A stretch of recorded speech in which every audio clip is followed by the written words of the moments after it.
Kerajaan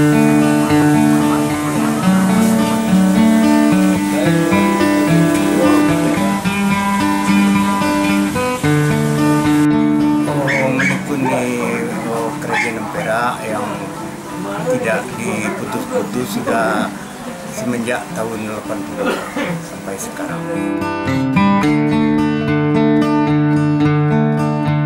Kembangannya ya kalau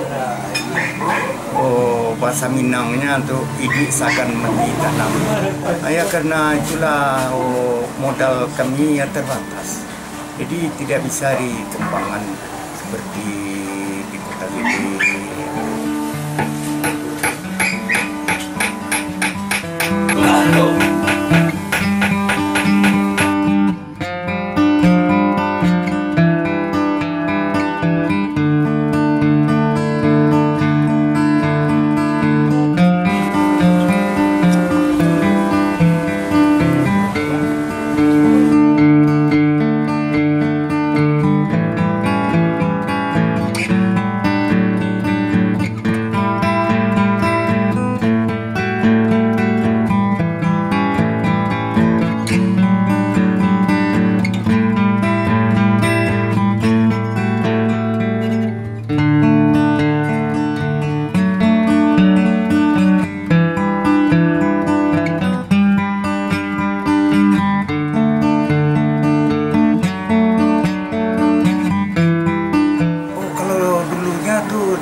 Dari tahun-tahunan 70-an ya,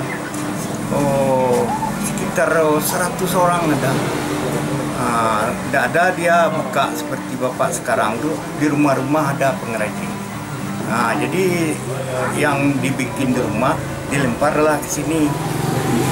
Jadi karena itu apa namanya tuh kendalanya jual beli tadi itu tidak memenuhi ya syarat lah, makanya orang tuh udah patah hati untuk membuat kerajinan.